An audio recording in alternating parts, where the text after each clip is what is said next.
Hey guys, I am Atri Mukherjee. Welcome back to my channel Cyber Legal Pleader. In the last 3 days, I have discussed about part 1, part 2 and part 3 of the fundamental rights of the Indian Constitution.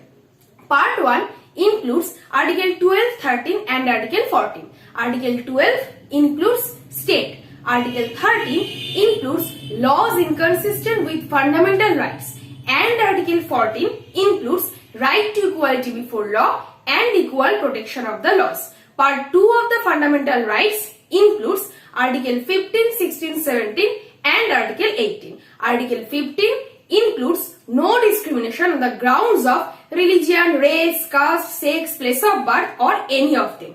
Article 16 includes equality of opportunity in case of public employment. Article 17 includes abolition of untouchability and Article 18 includes abolition of title. Part 3 of the fundamental rights of the Indian Constitution describes Article 19 of the Indian Constitution, which gives 6 fundamental freedoms to the citizens of India. Number 1, freedom of speech and expression. Number 2, freedom of assembly. Number 3, freedom of association, union or cooperative society. Number 4, freedom of movement. Number 5, freedom to reside and to settle. And number 6, the last, freedom to practice his profession or to carry on his occupation, trade or business. Today, I will discuss about part 4 of the fundamental rights of the Indian Constitution, which includes Article 20 of the Indian Constitution. Article 20 of the Indian Constitution safeguards the rights of an individual by whom an offence is created or committed and the trial is pending. Article 20 কোন একজন individual পারসনকে safeguard provide করছে বা তাদের রাইটকে safeguard দিচ্ছে যদি তার দ্বারা কোন একটা অফেন্স কমিটেড হয়ে থাকে এবং সেই অফেন্সের ট্রায়ালটা পেন্ডিং থাকে। তো article 20 of the Indian Constitution gives 3 types of safeguards. Clause 1, protection against ex post facto law. Clause 2, protection against double jeopardy. And clause 3, prohibition against self-incrimination. So, first, clause 1. Clause 1 of Article 20 দুটো part. First পার্টে বলা রয়েছে no person shall be accused of an offense except for a violation of a law in force at the time of the commission of such act charged as an offense. And second পার্টে বলা রয়েছে nor be subjected to a penalty greater than that which might have been inflicted under the law at the time of the commission of such offense. So, clause 1 of Article 20 দুটো part. First পার্টে হচ্ছে offence and second পার্টে হচ্ছে penalty. তো অফেন্সে বলছে যদি আমি আজকে কোন একটা অ্যাক্ট করে থাকি, মানে এখন 2021 সাল 2021 এ যদি আমি কোন একটা অ্যাক্ট করে থাকি, তো 2021 এর ল অনুযায়ী সেই অ্যাক্টটা যদি অফেন্স হয় তাহলে সেটাকে অফেন্স হিসাবে ধরা হবে। And number 2, penalty. 2021 এ আমি যে অফেন্সটা কমিট করলাম 2021 এর ল অনুযায়ী সেই অফেন্সের যে পানিশমেন্ট দেওয়া আছে সেই হিসাবে কিন্তু আমার পানিশমেন্টটা হবে। Article 20 clause 1 imposes on lawmaking power of the legislation. Imposes limitations on lawmaking power of the legislation.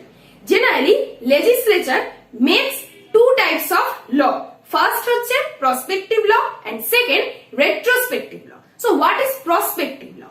Prospective law is the law which is applicable for those cases after the enactment of the law, which shall arise after the enactment of the law. তো prospective law হচ্ছে সেই সমস্ত ল যেগুলো enactment হওয়ার পরে, মানে ল enactment হওয়ার পরে যে কেসগুলো হয়েছে সেই ল এর ক্ষেত্রে applicable হচ্ছে, সেই কেসের ক্ষেত্রে applicable হচ্ছে। যেমন এটা 2020 তে দেখা গেল কোন একটা ল এনাক্ট হয়েছে এবং সেই ল এনাক্ট হয়ে এটা বলা হয়েছে এই অফেন্সটার জন্য পানিশমেন্ট হচ্ছে 3 ইয়ার্স ইমপ্রিজনমেন্ট। 2021 এ এসে আমি সেই সেম অফেন্স ক্রিয়েট করলাম, যে অফেন্সের জন্য আর কি লটা এনাক্ট হয়েছে সেই সেম অফেন্স আমি 2021 এসে ক্রিয়েট করলাম। তাহলে এখানে আমার পানিশমেন্ট হবে 2020 তে ল এনাক্ট হওয়ার পর যে পানিশমেন্টটা এসছে 3 ইয়ার্স ইমপ্রিজনমেন্ট, তো 2021 আমি সেম অফেন্স করলে পানিশমেন্ট আমার 3 ইয়ার্স ইমপ্রিজনমেন্টই হবে। সেম জিনিস আর কি, সিম্পল জিনিস। তো এটা হচ্ছে prospective law. But what is retrospective law? Retrospective law or ex post facto law is the law which imposes penalty retrospectively. Suppose 2018 আমি কোন একটা অফেন্স ক্রিয়েট করেছি বা কমিট করেছি, তো 2018 এর ল অনুযায়ী তখনকার পানিশমেন্ট ছিল 5 ইয়ার্স ইমপ্রিজনমেন্ট। 2020 তে এসে সেই লটা অ্যামেন্ড হয়ে পানিশমেন্টটা চেঞ্জ হয়ে গেছে সেম অফেন্সের জন্য। যে অফেন্সটা আমি কমিট করেছিলাম 2018 যার পানিশমেন্ট ছিল 3 ইয়ার্স ইমপ্রিজনমেন্ট, 2020 তে এসে লটা অ্যামেন্ড হয়ে পানিশমেন্টটা চেঞ্জ হয়ে গেছে, পানিশমেন্ট হয়ে গেছে 7 ইয়ার্স ইমপ্রিজনমেন্ট। 2018 ছিল 5 ইয়ার্স ইমপ্রিজনমেন্ট, 2020 তে ল অ্যামেন্ড হয়ে গেল 7 ইয়ার্স ইমপ্রিজনমেন্ট। 2021 এ এসে এটা প্রমাণিত হলো যে 2018 এ সে অফেন্সটা আমি কমিট করেছিলাম, মানে 2018 যে অফেন্সটা কমিট করলাম সেটার ট্রায়ালটা চলছিল, চলতে চলতে চলতে চলতে 2021 হয়ে গেল। তার আগে 2020 তে লটা অ্যামেন্ড হয়ে পানিশমেন্টটা চেঞ্জ হয়ে গেছে, 5 ইয়ার্স এর জায়গায় 7 ইয়ার্স ইমপ্রিজনমেন্ট হয়ে গেছে। আর 2021 এ সেটা প্রুভ হলো 2018 এ অফেন্সটা আমি কমিট করেছিলাম।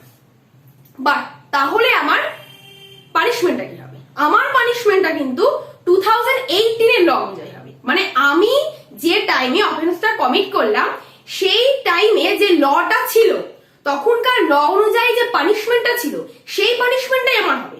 আমি যে 2018 এ অফেন্সটা কমিট করলাম সেটা আমার 10 বছর পরে গিয়ে প্রমাণিত হোক বা 50 বছর পরে গিয়ে প্রমাণিত হোক, আমার কিন্তু সেই অফেন্সের পানিশমেন্টটা আমি যে টাইমে অফেন্সটা কমিট করেছিলাম সেই টাইমে যে লটা ছিল এবং সেই লয়ে যে পানিশমেন্টটা বলা রয়েছে সেটাই কিন্তু অ্যাপ্লিকেবল হবে। Article 20 clause 1 prohibits the legislature to make retrospective criminal laws.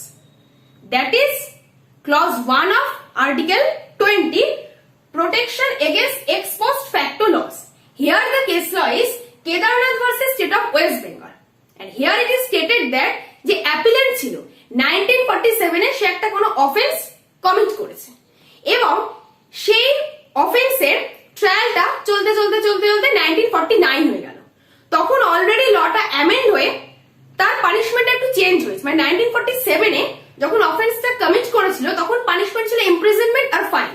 তো 1949 এ তার ট্রায়াল চলতে চলতে 1949 হয়ে গেল। 1949 এ এসে পানিশমেন্টটা হলো যে ফাইনটা আগে ছিল, অ্যামাউন্ট অফ ফাইন যেটা আগে ছিল 1947 এ তার ডাবল হয়ে গেছে। But supreme court held that এই যে এনহ্যান্স পানিশমেন্টটা এটা কিন্তু সেই অ্যাপিলেন্টের ক্ষেত্রে ইম্পোজ করা যাবে না, মানে অ্যাপিলেন্টের ক্ষেত্রে কিন্তু পানিশমেন্টটা আগে সে যে সময় অফেন্সটা কমিট করেছিল 1947 এ অফেন্সটা কমিট করেছিল সেই সময় যে তার অ্যামাউন্ট অফ ফাইনটা ছিল সেটাই কিন্তু তার ক্ষেত্রে ইম্পোজ করা হবে, ডাবল ফাইনটা কিন্তু তার ক্ষেত্রে অ্যাপ্লিকেবল হবে না।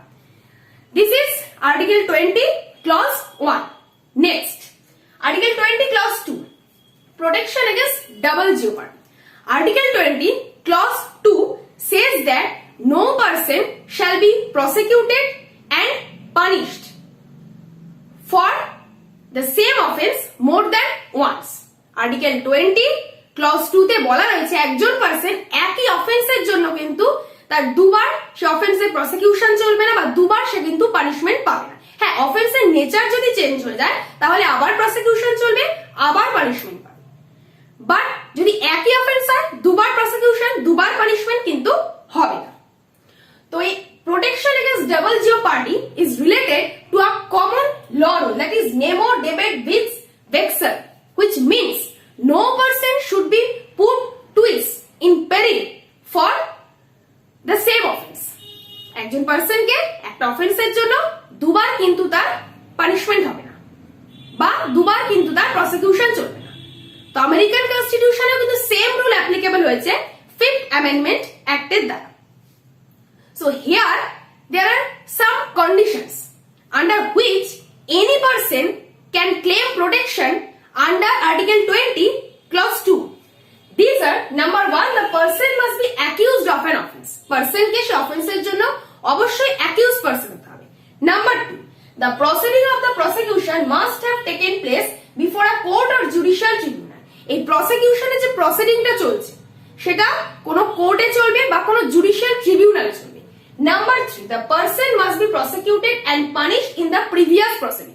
প্রিভিয়াস প্রসিডিং এর ক্ষেত্রে অবশ্যই প্রসিকিউশন চলবে এবং প্রসিকিউশনের দ্বারা পারসন পানিশমেন্ট পাবে। And number 4, the offence must be same for which he was already prosecuted and punished. অফেন্সটা সেম হতে হবে, যে আগে যে প্রিভিয়াস প্রসিডিং এ সে তার যে প্রসিকিউশন চলেছে বা সে যে পানিশমেন্ট পেয়েছে সেই অফেন্সের সাথে পরের অফেন্সটাকে সেম হতে হবে।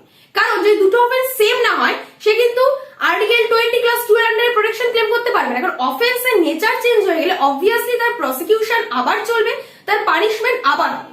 তো এই চারটে কন্ডিশন যদি থেকে থাকে, এই চারটে কন্ডিশন যদি ফুলফিল হয়ে থাকে, than any person can claim protection under article 20 class 2। Here the case is Makbul Hussain versus State of Bombay.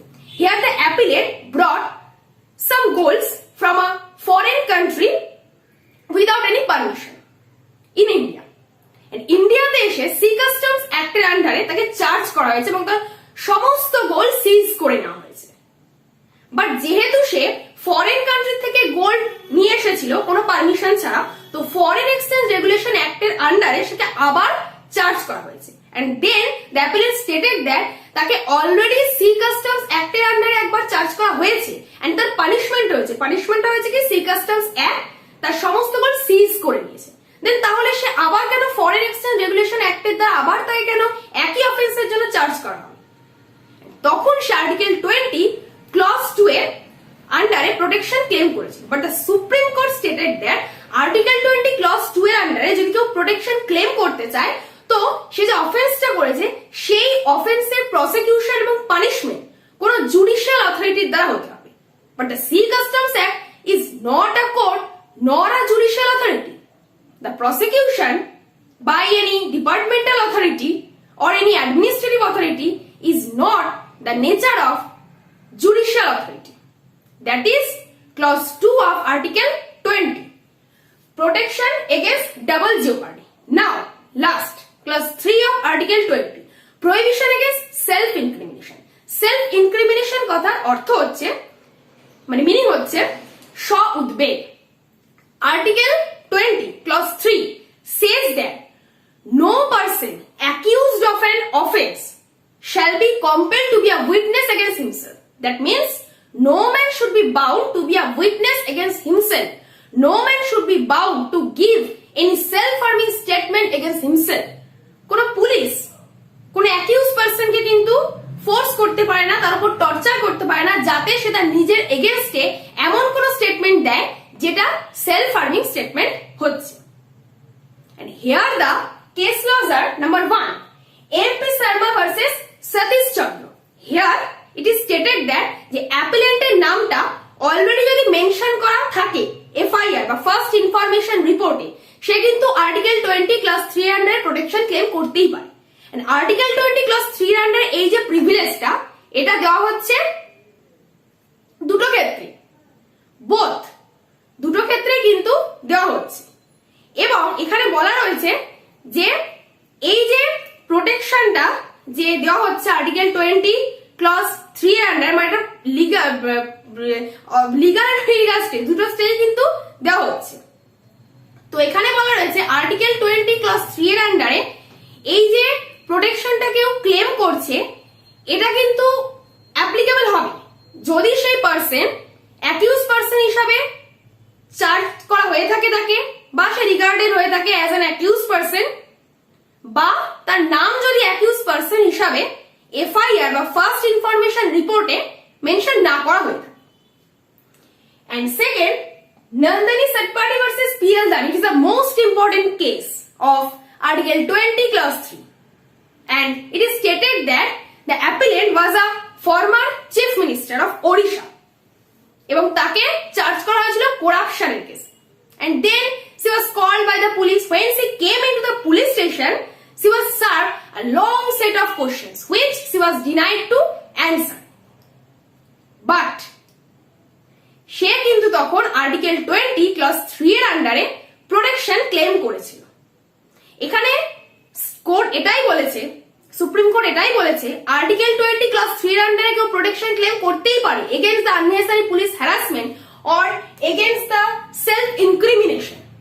But article 20 clause 3 এর আন্ডারে এই যে প্রিভিলেজটা এটা অ্যাপ্লাইড হবে only those cases at the stage of police investigation, applied হবে only those cases only when the information is to be extracted, and that is Article 20 of the Fundamental Rights of the Indian Constitution, which includes Clause 1 protection against ex post facto law, Clause 2 protection against double jeopardy, and Clause 3 prohibition against self-incrimination. That is Part 4 of the Fundamental Rights of the Indian Constitution, which includes Article 20 of the Indian Constitution. So that's all for today. See you in the next day. Thank you.